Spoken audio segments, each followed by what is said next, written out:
Hello everyone, welcome back to knowledge A to Z. Knowledge A to জেডে তোমাদের সবাইকে স্বাগত জানাই। তো আজকের ভিডিওতে আমরা কি আলোচনা করতে চলেছি সেটা তোমরা অলরেডি বুঝে গিয়েছো থাম্বনেল দেখে। আজকে যেটা আলোচনা করব সেটা হচ্ছে বাংলা ব্যাকরণের সাজেশন। এখন অনেকেই বলবে, ম্যাম বাংলা ব্যাকরণের আবার সাজেশন হয় নাকি? না, একদমই ঠিক, তোমাদের কথাটা একদমই ঠিক, সত্যিই তাই।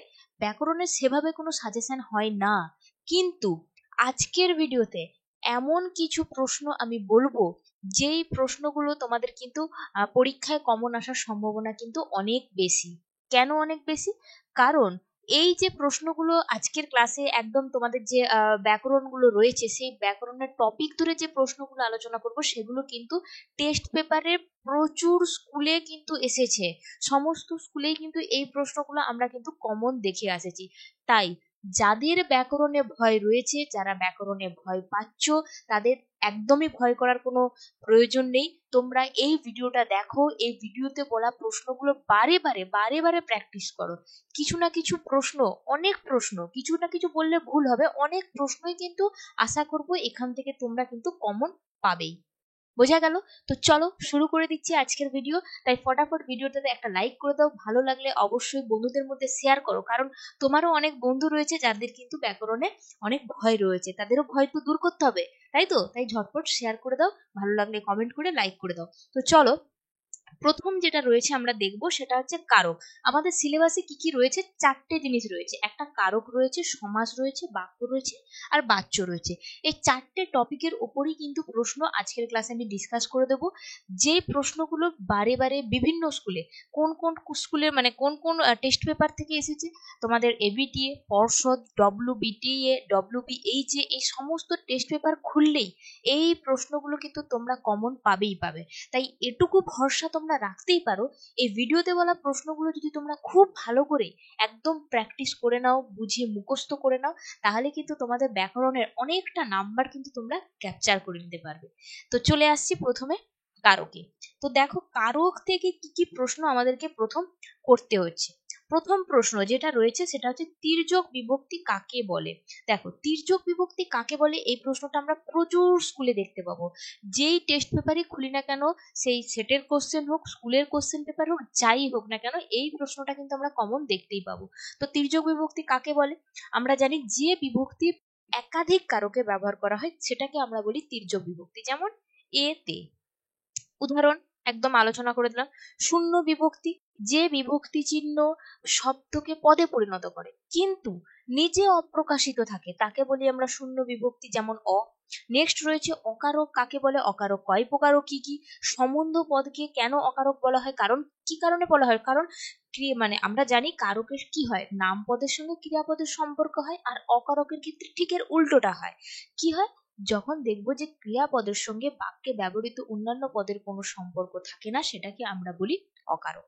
ঠিক আছে? বা সেই কারণেই সম্বন্ধ পদকে আমরা অকারক বলে থাকি, যেখানে প্রত্যক্ষ সম্পর্ক থাকে না ক্রিয়াপদের সঙ্গে। ঠিক আছে? প্রত্যক্ষ মানে সরাসরি কোনো সম্পর্ক থাকে না, তখন তাকে আমরা বলি সম্বন্ধ পদকে বা সম্বোধন পদকে আমরা অকারক বলে থাকি। নেক্সট প্রশ্ন যেটা দেখবো, নিরপেক্ষ কর্তা কাকে বলে, উদাহরণ দাও। এই প্রশ্নটাও কিন্তু বেশিরভাগ স্কুলে এসেছে। তো নিরপেক্ষ কর্তা কাকে বলে একটা উদাহরণ দিয়ে বুঝিয়ে দিচ্ছি। ধরো আমি বললাম যে সূর্য উঠলে আধার কাটে। সূর্য উঠলে আধার কাটে, দুটো ক্রিয়া রয়েছে, একটা সমাপিকা আর একটা অসমাপিকা ক্রিয়া। সমাপিকা ক্রিয়া কোনটা রয়েছে? সূর্য উঠলে আধার কাটে, কাটে হচ্ছে অসমাপিকা ক্রিয়া, আর উঠলে হচ্ছে অসমাপিকা ক্রিয়া। এখানে এই অসমাপিকা ক্রিয়া মানে উঠলে, এর যে কর্তা সূর্য, সূর্য হচ্ছে এখানে নিরপেক্ষ কর্তা। তাহলে আমরা বলতে পারি যে কোনো বাক্যে যখন আহ, এক মানে তোমার কি বলে, সমাপিকা ক্রিয়ার কর্তা এবং অসমাপিকা ক্রিয়ার কর্তার সেই থাকবে, সেই অসমাপিকা ক্রিয়ার কর্তাকে আমরা বলবো নিরপেক্ষ কর্তা। নেক্সট, ভেরি ভেরি ইম্পর্টেন্ট, যতগুলো পারো স্টার লাগাও। এই প্রশ্নটা যে কোনো না যে কোনো একটা প্রশ্ন, বিভিন্ন সেটের প্রশ্ন, বিভিন্ন স্কুলের প্রশ্ন কিন্তু এসেইছে। কি প্রশ্ন রয়েছে? সেটা হচ্ছে সমধাতুজ, সমধাতুজ কর্তা কাকে বলে, কিংবা বলে দিতে পারে যে সমধাতুজ কর্তার উদাহরণ দাও। এই প্রশ্নটা বিভিন্ন রকম করে আসতে পারে, আমি একটা বলে দিচ্ছি। তারপরে ধরো বললো সমধাতুজ কর্মের উদাহরণ দাও, বা দিতে পারে সমধাতুজ কর্ম কাকে বলে। নেক্সট দিতে পারে যে সমধাতুজ করণ কাকে বলে, বা সমধাতুজ করণের উদাহরণ দাও। ক্লিয়ার? তো এই অংশটায় এই সমধাতুজ, এটা একটু বলে দিই। দেখো, সম কথার অর্থ কি? একই। আর ধাতুজ মানে যে ধাতুটা। তো আমরা বলতে পারি একই ধাতু থেকে যখন ক্রিয়াপদ ও, সেটা কর্তা হলে কর্তা, কর্ম হলে কর্ম, আর করণ হলে করণ নিষ্পন্ন হয়, ঠিক আছে, তখন তাকে আমরা বলবো সমধাতুজ। কর্তা হলে কর্তা, সমধাতুজ কর্ম হলে কর্ম, সমধাতুজ করণ হলে করণ। একটা উদাহরণ দিই। যেমন আমি বললাম, একটা সমধাতুজ কর্তারই উদাহরণ দিচ্ছি। ধরো আমি বললাম যে লেখক লেখেন, বা বললাম গায়ক গায়, তাই তো? এখানে কিন্তু এই যে লেখক লেখেন, এগুলো কিন্তু সমধাতুজ। লেখক হচ্ছে এখানে সমধাতুজ কর্তা। ধাতু থেকে ক্রিয়াপদ এবং কর্তা একই ধাতু থেকে যখন নিষ্পন্ন হবে, তখন সেটাকে আমরা বলবো সমধাতুজ কর্তা। নিজে নিজে লিখবে, এই ক্লাস যে দেখবে সে নিজে নিজে সংজ্ঞা লেখার প্র্যাকটিস তাদের অটোমেটিক্যালি হয়ে যাবে যদি সে বুঝে যায়, ঠিক আছে? তো চলো নেক্সট, বিভক্তি অনুসর্গের পার্থক্য, ভেরি ভেরি ইম্পর্টেন্ট। বিভক্তিতে কি হয়? নিজস্ব কোনো অর্থ নেই, অনুসর্গের নিজস্ব অর্থ আছে। বিভক্তি যেমন ধরো এ, তে, কে, হ্যাঁ ইত্যাদি। আর অনুসর্গ কি? দ্বারা, দিয়া, কর্তৃক, হইতে, থেকেছে ইত্যাদি। চলো, অনুসর্গের অপর নাম, ভেরি ভেরি ইম্পর্টেন্ট, পরসর্গ। আর কি? কর্ম প্রবচনীয়, ঠিক আছে। নেক্সট, নির্দেশকের কাজ কি? নির্দেশকের কাজ কি? বচনকে নির্দেশ করা। কোনো একটা বস্তু, আমি ধরো বললাম যে পেন গুলো দিন, কিংবা হয়তো বললাম পেনটা দিন। তো গুলো আর টা, গুলোটা কি নির্দেশ করছে? বহু বচনকে নির্দেশ করছে। আর টাটা নির্দেশ করছে কি? এক বচনকে, তাই তো? এই বচনকে নির্দেশ করাই হচ্ছে নির্দেশকের মূল কাজ। নেক্সট, অনুক্ত কর্তা কাকে বলে? কর্মবাচ্য ও ভাববাচ্যের কর্তাকে আমরা বলবো অনুক্ত কর্তা।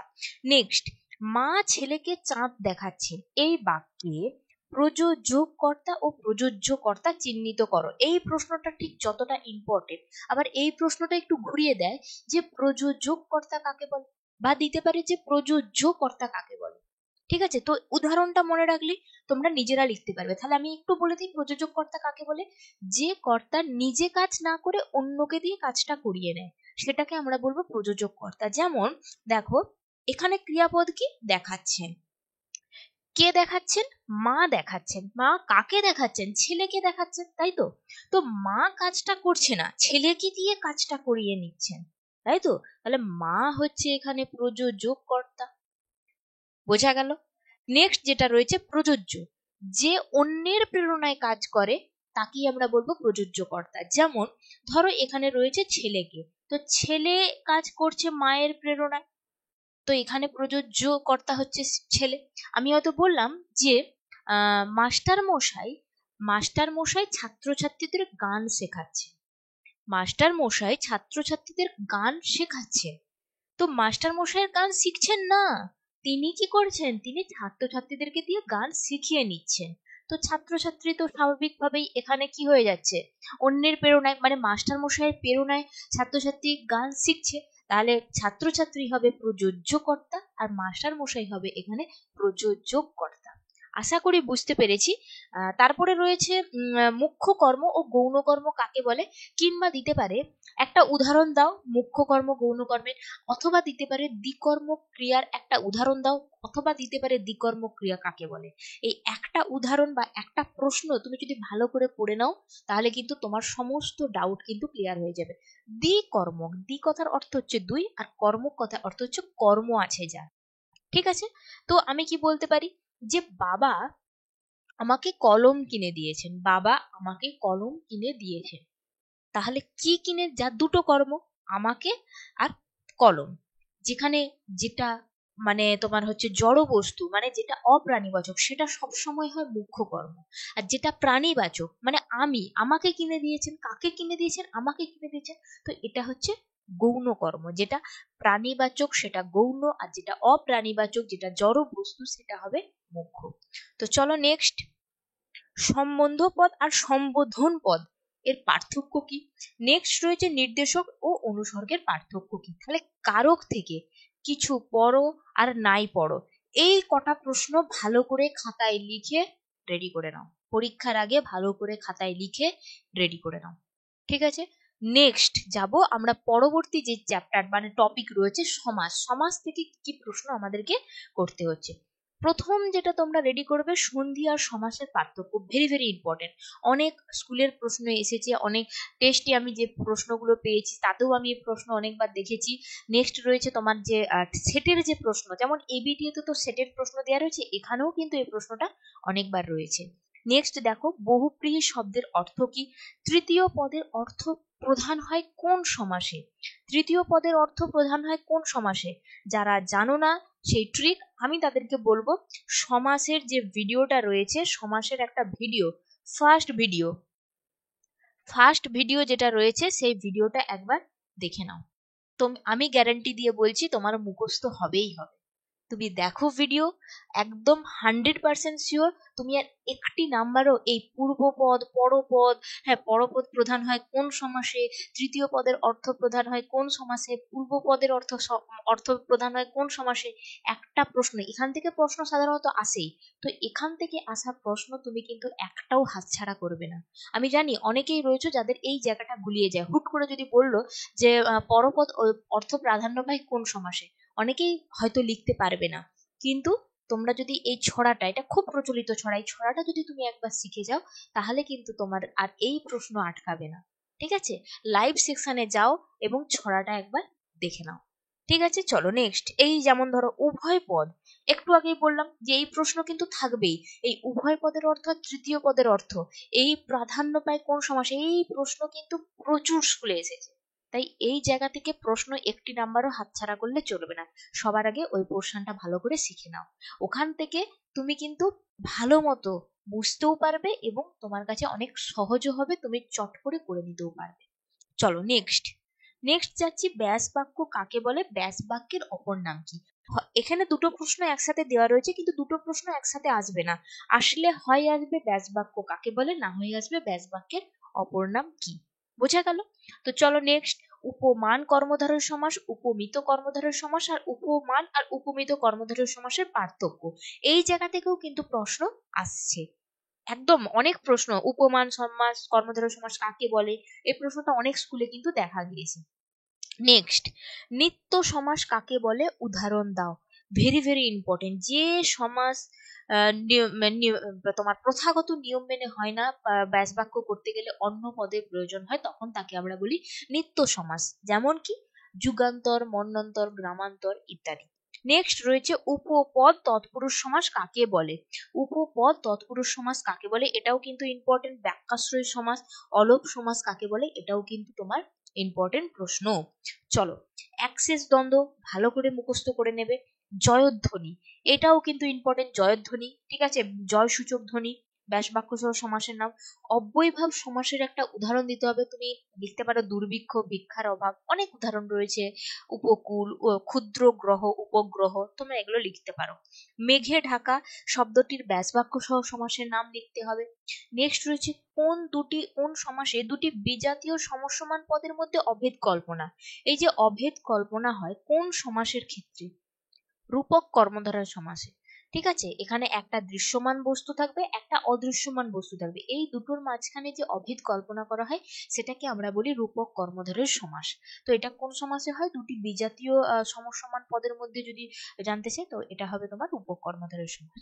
নেক্সট, সংখ্যাবাচক বহুব্রীহি ও দ্বিগু সমাসের পার্থক্য লেখো।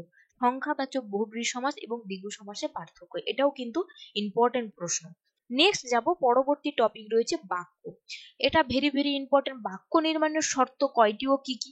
নেক্সট রয়েছে যোগ্যতাহীন বাক্যের একটা উদাহরণ দিতে বলেছে। আসক্তিহীন বাক্যের উদাহরণ। নির্দেশক বাক্য কাকে বলে, উদাহরণ দাও। পরের প্রশ্ন দেখো, অনুজ্ঞাসূচক বাক্য কাকে বলে, উদাহরণ দাও। বাক্যের প্রধান দুটি অংশ কি কি। ঠিক আছে, প্রধান দুটি অংশ, বা এটা বলতে পারে যে প্রধান অংশ কয়টি ও কি কি। ঠিক আছে, নেক্সট, উদ্দেশ্য সম্প্রসারক ও হ্যাঁ এই জায়গাটা একটু বলে নি। যে কোনো একটা আছে, সাধারণত আসে যে উদ্দেশ্য সম্প্রসারকের উদাহরণ দাও, কিংবা দিতে পারে যে বিধেয় সম্প্রসারকের উদাহরণ দাও। নেক্সট রয়েছে, শর্ত সাপেক্ষ বাক্য কাকে বলে। শর্ত সাপেক্ষ বাক্য কাকে বলে। নেক্সট রয়েছে, কোন কোন সমাসের ক্ষেত্রে অলোপ দেখা যায়। পরের প্রশ্ন রয়েছে, বাবুটির স্বাস্থ্য গেছে কিন্তু শখ হলো আনাই বজায় আছে। তো এটাকে কি বলেছে, সরল বাক্যে পরিণত করতে বলেছে। এটা কিন্তু ভেরি ভেরি ইম্পর্টেন্ট, এটা অনেক সেটের প্রশ্ন বলো, স্কুল টেস্টের প্রশ্ন বলো, এটা কিন্তু এসেছে। যে রক্ষক সেই ভক্ষক। এখানে এই যে সরল বাক্যে পরিণত করতে হবে। ঠিক আছে, কিছু কিছু দিয়েছি, বেশিরভাগটাই দিয়েছি কাকে বলে, কিন্তু যে প্রশ্নগুলো বেশি বেশি কমন এসেছে, যে উদাহরণ থেকে বা যেগুলো মানে সরল বাক্য থেকে জটিল বাক্য বা জটিল থেকে সরল হোক, যৌগিক হোক, যে রূপান্তরগুলো রয়েছে, এগুলো যেগুলো যেগুলো কমন এসেছে সেগুলো আমি দেওয়ার চেষ্টা করেছি। বেশিরভাগটাই কাকে বলে দিয়েছি, সেটা কারক হোক, আর সেটা সমাস হোক, সেটা বাক্য হোক, সেটা বাচ্য হোক। কারণ এই জায়গা থেকে যে প্রশ্নগুলো আসবে, যাতে তোমার কিছু নাম্বার, যারা কিছুই পারো না তারা কিছু নাম্বার হলেও যাতে ক্যাপচার করতে পারো। আর একটা কথা বলে নি, এটা তো অনেক এখানে তো অনেক প্রশ্ন রয়েছে, তো প্রশ্ন যদি আমি সমস্তটা উত্তর সহ আলোচনা করতে চাই তাহলে ভিডিওটা অনেক লেন্দি হয়ে যাবে। তো আমি চাইবো যে তোমাদের যদি এই প্রশ্নের উত্তর জানা না থাকে, তোমরা যদি এই প্রশ্নের উত্তর না পেরে থাকো, তাহলে তোমরা যদি চাও তাহলে এই ভিডিওর কমেন্ট সেকশনে আমাকে কমেন্ট করে জানাও যে ম্যাম এই প্রশ্নের উত্তরগুলো আমাদের দরকার। ঠিক আছে, একজন কোনো স্টুডেন্ট যদি একাধিক কমেন্ট করে সেক্ষেত্রে সেটা হবে না। যদি একাধিক স্টুডেন্ট একাধিক কমেন্ট করে তবেই কিন্তু আমি এর উত্তরগুলো দেওয়ার চেষ্টা করব। এবারে বলে দিই কোথায় দেওয়া হবে। এই উত্তরগুলো একদম ফ্রিতে পিডিএফ আকারে আমাদের যে অ্যাপ রয়েছে knowledge A to Z app, play store থেকে ডাউনলোড করে নাও। ওখানে ফ্রি মেটেরিয়াল সেকশনে যাবে, ওখানে কিন্তু পিডিএফটা আমি আপলোড করব। কখন করব? যদি তোমরা চাও, যদি তোমাদের কমেন্ট এই ভিডিওর কমেন্ট সেকশনে থাকে যে তোমাদের উত্তরগুলো প্রয়োজন রয়েছে পিডিএফ আকারে, একদম আমি ওখানে কিন্তু দিয়ে দেবো। তাই যদি তোমাদের প্রয়োজন হয় অবশ্যই আমাকে কমেন্ট করে জানাবে। তো চলো নেক্সট। কথাটা শুনে তপনের চোখ মার্বেল হয়ে গেল, এটাকে জটিল বাক্যে পরিণত করতে হবে। পরের প্রশ্ন, বৃথা আশা মরিতে মরিতেও মরে না, এটাকে যৌগিক বাক্যে পরিণত করতে হবে। আর কোনো ভয় নেই, এটাকে প্রশ্নবোধক বাক্যে পরিণত করতে হবে। এই যে রূপান্তরগুলো রয়েছে এগুলো কিন্তু অনেক স্কুলের প্রশ্ন বলো বা সেটের প্রশ্ন কিন্তু এসেছে। চলো নেক্সট আসবো বাচ্য। লাস্ট যে পার্ট রয়েছে বাচ্য। কর্ম কর্তৃবাচ্য কাকে বলে? সবাই জানে এই প্রশ্নের উত্তর। ঠিক আছে, উদাহরণ দাও, কর্ম কর্তৃবাচ্য কাকে বলে, উদাহরণ দাও। বাচ্য শব্দের অর্থ কি? নেক্সট রয়েছে এসো যুগান্তরের কবি, এটাকে ভাববাচ্যে পরিণত করতে হবে। ভাববাচ্যের একটি উদাহরণ দাও। পরের প্রশ্ন যেটা রয়েছে কর্মবাচ্যের একটি উদাহরণ দাও। নেক্সট লুপ্তকর্তা ভাববাচ্যের একটা উদাহরণ দাও। পরের প্রশ্ন রয়েছে কোন বাচ্যের বাচ্যান্তর হয় না? ঠিক আছে, এটা কার লেখা, এ কার লেখা, এটাকে কর্তৃবাচ্যে পরিণত করতে হবে। নেক্সট যেটা রয়েছে সেটা হচ্ছে বাচ্য শব্দের আবিধানিক অর্থ কি। আর একটা প্রশ্ন যেটা হচ্ছে নদীর ধারে তার জন্ম হইয়াছে, এটাকে কর্তৃবাচ্যে পরিণত করো। এই প্রশ্নটাও কিন্তু একাধিক স্কুলে এসেছে। তো এটাই ছিল একদম সম্পূর্ণ ব্যাকরণ থেকে সাজেশনের ভিডিও, যেটা তোমাদের কাছে অত্যন্ত জরুরি। যারা ব্যাকরণ ভয় পাও, যারা পারো না, তাদের কাছে এই ভিডিওটা কিন্তু অত্যন্ত গুরুত্বপূর্ণ। তাই ভিডিওটা প্রথম থেকে শেষ পর্যন্ত যারা দেখোনি তাদেরকে বলবো ভিডিওটা প্রথম থেকে শেষ পর্যন্ত দেখো। আর যদি তোমাদের উত্তরগুলো দরকার হয়ে থাকে তাহলে অবশ্যই আমাকে এই ভিডিওর কমেন্ট সেকশনে কমেন্ট করে জানিয়ে দিও। তো চলো আজকের ভিডিও এখানেই, দেখা হচ্ছে পরের ভিডিওতে। টাটা।